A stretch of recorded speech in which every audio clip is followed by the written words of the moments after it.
বন্যার আরও খবর জানতে যাচ্ছি সিলেটে, সেখানে আছেন স্টাফ করেসপন্ডেন্ট সজল ছত্রী। সজল, পাহাড়ি ঢল এবং অতিবৃষ্টির জন্য সৃষ্ট বন্যায় সিলেটের সার্বিক পরিস্থিতি কেমন আমাদের জানাবেন।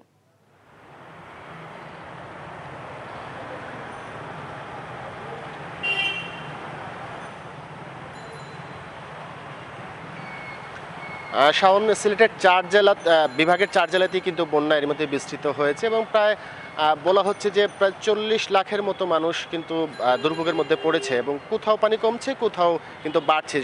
সিলেট অঞ্চলের প্রধান 2 নদী, এর মধ্যে হচ্ছে সুরমা আর কুশিয়ারার মধ্যে সুরমা নদীর বেশিরভাগ ক্ষেত্রেই বিপদসীমার উপরেই পানি আছে সব নদীরই, কিন্তু সুরমা নদীর পানি কোথাও কোথাও একটু কমছে।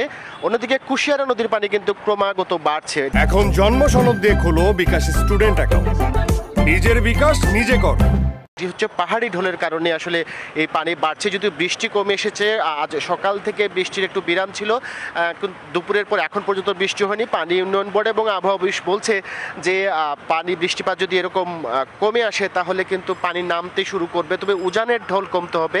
সেক্ষেত্রে একটু আশাবাদ আছে যে ভারতেও কিন্তু উজানে, আসাম, মেঘালয় এবং চেরাপুঞ্জিতে বৃষ্টিপাতের পরিমাণ কিছুটা কমে এসেছে বলে বিভিন্ন ওয়েবসাইটের তথ্য বলছে।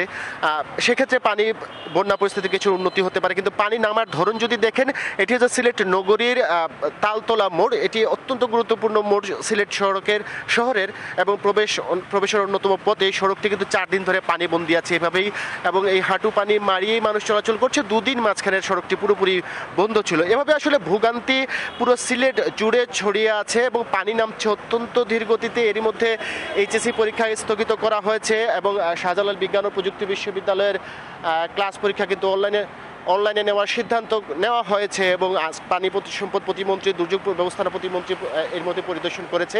তবে এখনও কিন্তু যারা প্রত্যন্ত অঞ্চলে পানিবন্দী আছে তাদের কাছে যথেষ্ট ত্রাণ এবং খাবার পৌঁছায়নি। এই দুর্ভোগের মধ্যে সিলেটবাসীর অতিবাহিত করছে দিন। শাওন,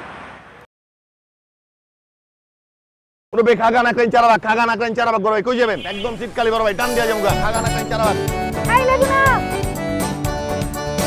ওস্তাদ গানে প্লাস্টিক, ওস্তাদ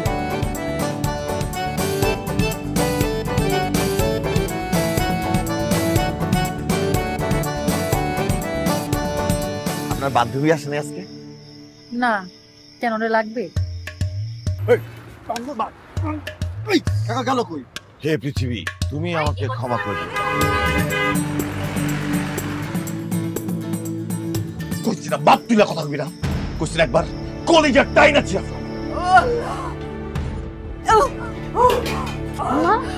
কি হয়েছে? আমাদের মতো মানুষের এসব দেখা শোভা পায় না। উনি আমার কাছে আসছে।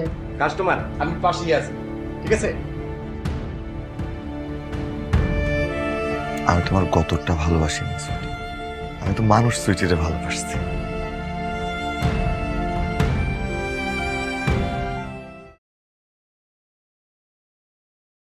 এখন জন্ম সনদ দিয়ে খোলো বিকাশ স্টুডেন্ট অ্যাকাউন্ট, নিজের বিকাশ নিজে কর।